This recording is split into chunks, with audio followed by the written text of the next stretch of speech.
foolish mortals. Hello there. Are you insane? Get out of here! Remain seated with your seatbelt fastened. Right, off you go. Welcome to Average Joe Orlando. Hello and welcome to Average Joe Orlando, reporting for KMV Travel. I am your host, Joe, and today we're going to be talking about Halloween Horror Nights.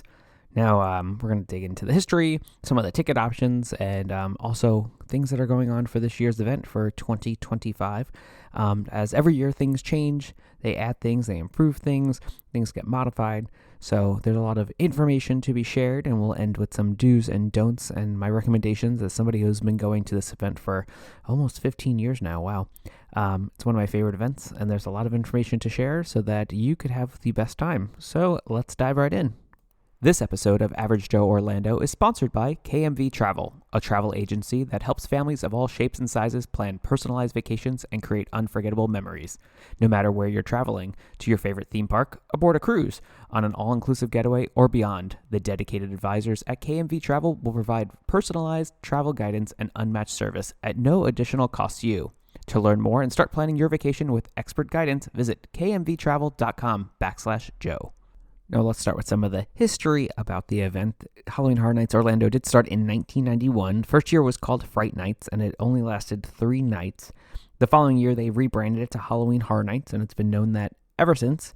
And it's been happening every single year except for 2020 in a row. And now it is actually up to 10 houses and runs for 48 nights. The event Halloween Horror Nights can also be found at at Universal Studios Hollywood, Singapore, and Japan. And they have shows, scare zones, different icons. There's a whole episode out on here about the icons out there. There's the different houses, and then there's tribute stores, and now they even expanded to different themed food, and then different events and bars. So a lot really going on. A full night, if you have Express, which we'll get into, more than one night. If you're anything like me, about 16 nights a year. It's great. They clear the park, and then it does reopen. It runs about 6:30. They'll start opening the gates and runs to 2 a.m. nightly and runs every week around Wednesday through Sunday. One of the weeks this year will change, but it'll be 5 days a week this entire season, starting August 29th and ending November 2nd. Now let's talk about the tickets. Now, you could always get these tickets through your travel advisor. They can help you kind of plan out what you want because it is based on whatever night you go, based on the pricing. So if you go a Wednesday night, it might be a little bit cheaper than a Saturday night. However, also as you get closer, the ticket prices might change. So they do sell single night tickets, and then you could add the Express option. So the Express works just like the daytime Express, one time per attraction. You could also use them one time per house, and you could also use them on the attractions as well. Now the Express, there is no guaranteed wait. They always say it's going to be at most half the wait time of the standby queue.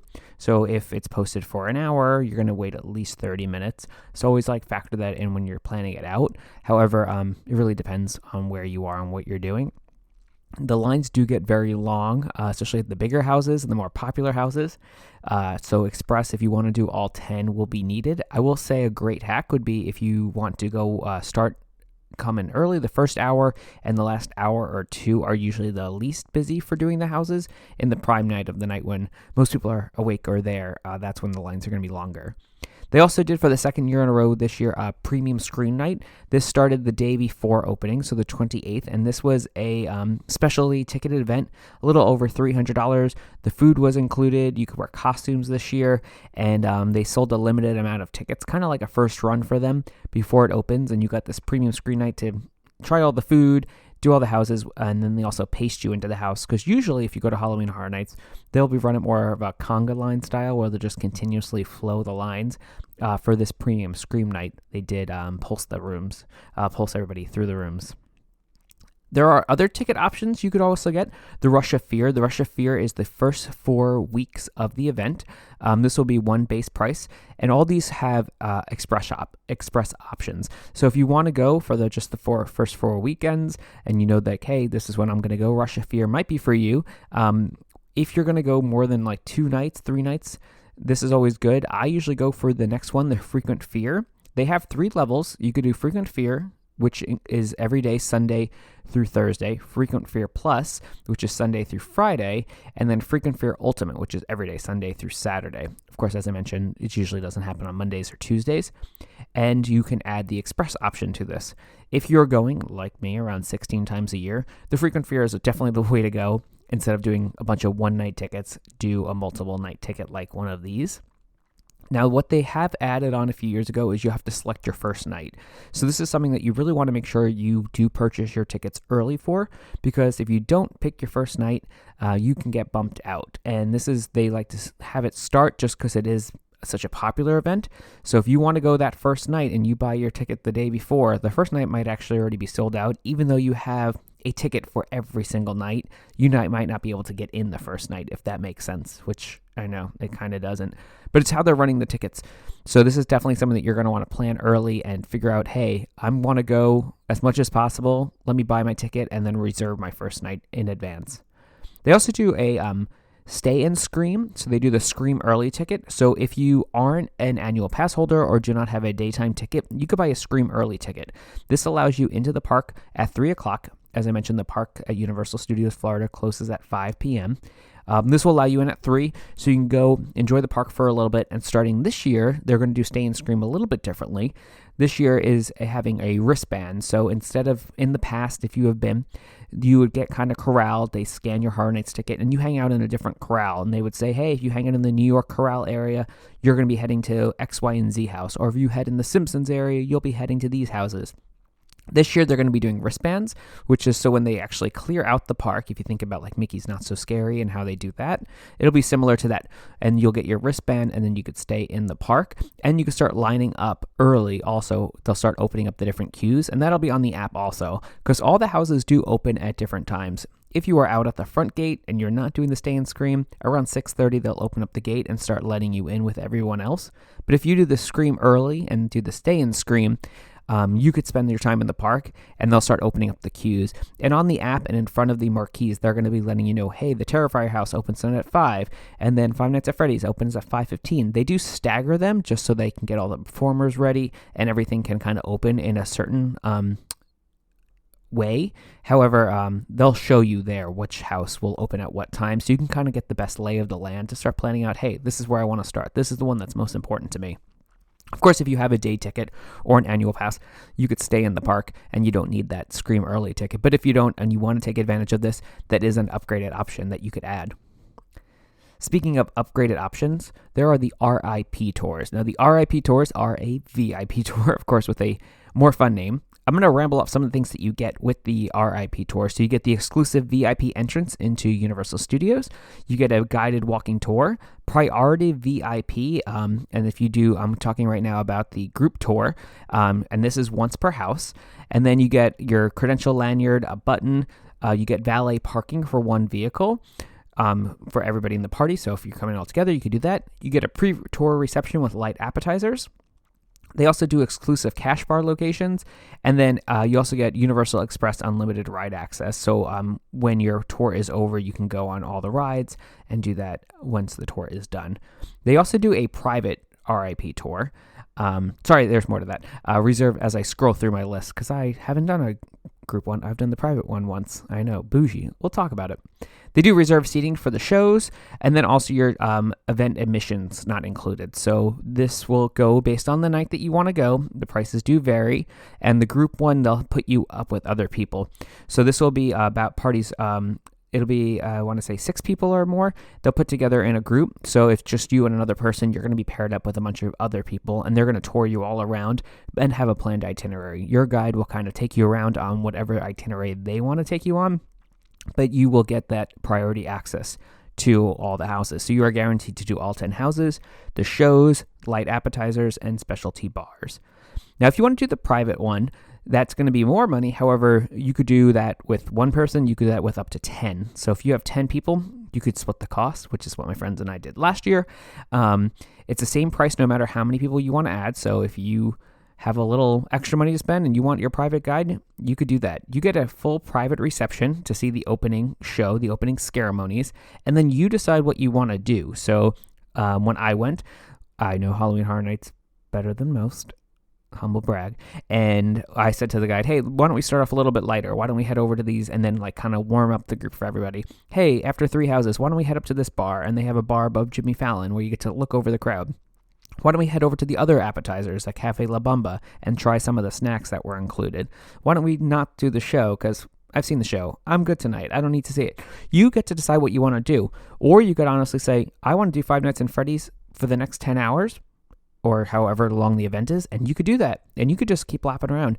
You are not constricted to doing one house at a time. You are not constricted to do one house for the night. You can do that same house over and over, and that's VIP entrance. You don't wait in the express. You go ahead. Of course, this does come at a price, but this is one of the things that you can opt to do. Either the group tour, where you will be with other people and be kind of pushed through however they're going to decide, but you're still guaranteed to do it all, or the private tour, or express. There are so many options. Now, if you are huge horror fan like me, or if you are maybe too scared and you don't want to experience the event, but you still want to see the houses, they now do the behind the screens tour, the Unmasking the Horror, and they split them up into 2 different tours. These are a daytime tour with the lights on. They'd sell it as a 3-house tour or a 6-house tour. The 6-house tour does this year, they added lunch in between, and will be a little bit longer, and they'll actually list which houses you're going to do. So there's the 3-house tour, the 6-house tour, which means that you get to see up to 9 houses. The only one this year that you cannot see with the lights on will be Five Nights at Freddy's. That one is not listed at all. You won't be able to do it. So right now, how they work is you'll get a guide, kind of like the RIP tours, and you'll walk through the house and they'll tell you the backstories. They'll tell you how they came up with the creatives. They'll tell you all about how the actors perform everything. And you get to get up close and see these sets that usually you're being walked through very quickly at nighttime, but with the lights on, and get to see it really in detail. Certain rooms you won't be able to allow to take photos in. That guide will be able to tell you. A lot of this is because they're intellectual properties that Universal will be licensing out, and they have certain rules of where they can and can't take pictures. Also, there is one other ticket, the annual pass. So if you have a premier annual pass for Universal, you get a 1-night Halloween Horror Nights ticket with that. However, starting this year, you have to book whatever day you want to go in advance. This is, once again, it has become a very busy event, so you want to make sure that you book that day in advance as soon as you get that, and you know, hey, I want to go this night. But it's a great perk to have. Not only do you get your premier parking, you get your 1 night at Universal for Halloween Horror Nights. So that is not transferable, though. I know like somebody like me have that pass. However, I have the frequent fear, so I don't need it. Well, unfortunately, then it goes to waste. So it's up to you how you want to budget it and what's really important to you. But let's talk about some of the specific event info.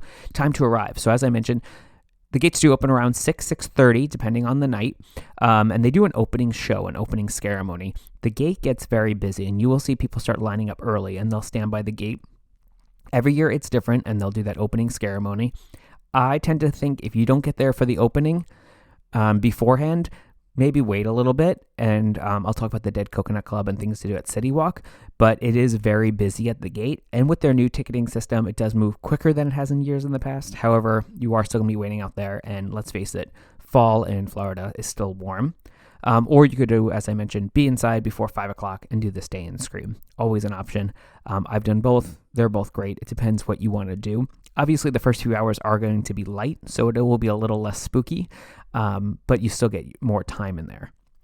So for this year, there are 10 houses, as I mentioned. 5 of them are IPs, intellectual properties, and we have Five Nights at Freddy's, the Terrifier, Fallout, the Jason Universe, and a WWE house, the Wyatt Six, and then the 5 original houses. Now, the original houses don't have any IP tied to them. This is something that the Universal creative team came up on their own. There is Hatchet and Chain Demon Bounty Hunters, which was actually featured last year in Slaughter Cinema 2, and they pulled it from that one and came up with a full story for it. Dolls, Let's Play Dead, Graveyard of Flesh, Galkin, Monsters of the North, which should be the Cold House, and El Artista, A Spanish Haunting.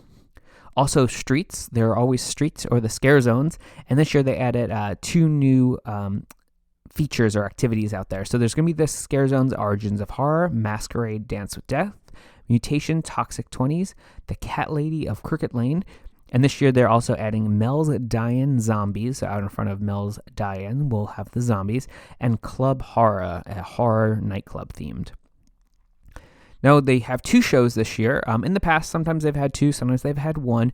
Nightmare Fuel is making a comeback. And then there's also Hauntophonic, which is on the lagoon using the nighttime show that they use during the day, but they have a whole new Hauntophonic show.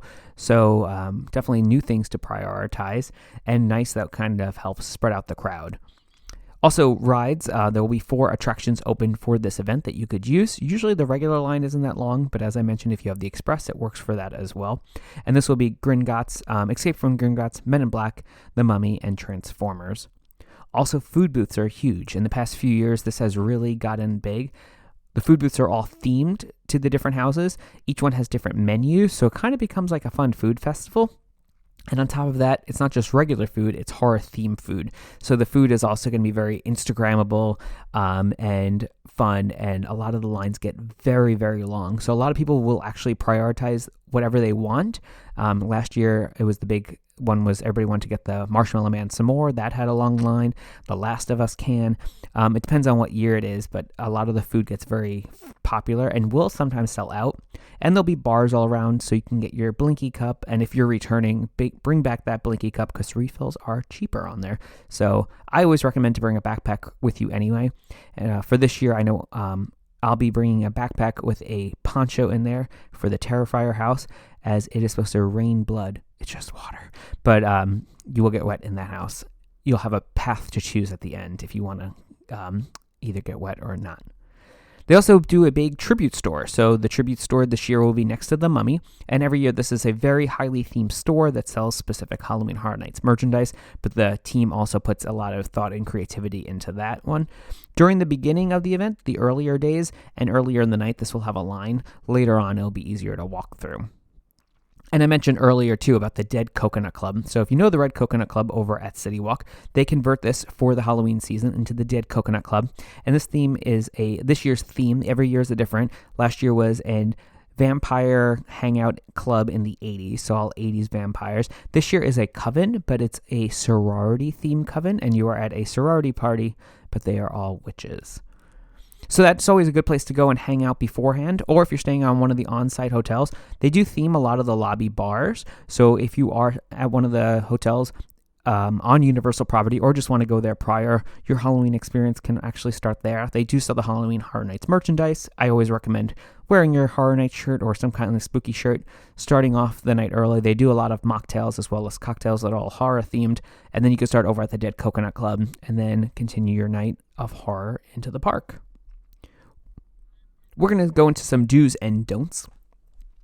Do get your tickets in advance. As I mentioned, your travel advisor can help you with that, but they do sell out some of the days, and it does get very busy.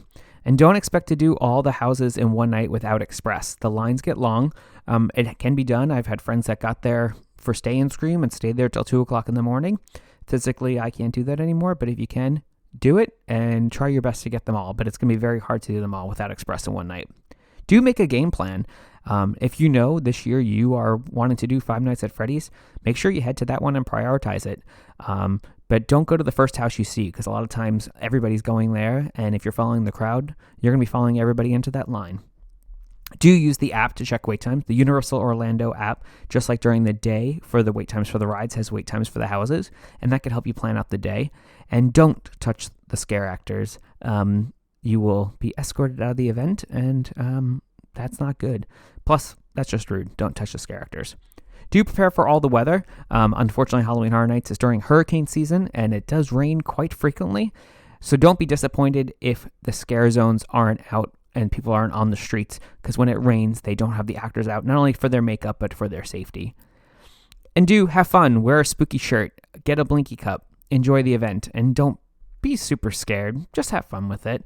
Everybody's there to have fun. So just go, enjoy, have a great time. I know I will. So if you're ready to have not the average vacation, be sure to reach out to our sponsor, KMV Travel, a travel agency that provides complimentary vacation planning assistance to families of all shapes and sizes to destinations including theme parks, most major cruise lines, all-inclusive destinations, and beyond. Start planning today at kmvtravel.com/Joe. Once again, that's kmvtravel.com/Joe. Link in the description box below. Well, I know that was a lot of information I packed in a short amount of time, but there's a lot to say about this event as it continues to grow and just keeps getting better and better every year. So hopefully you learned something and you are well prepared and you will enjoy this spooky season. So get that pumpkin spice latte, put on your spooky shirt, and have fun at Halloween Horror Nights. And with that, I will see you in the fog. Thanks for taking a ride with Average Joe Orlando. You made it! I knew you would. Is everyone okay? Hope you still want to open an account. Say cheese! See you later! Thanks, everybody. You were brilliant. At this time, gather up your personal belongings and take your small grubs by their grubby little hands as you exit. Thank you.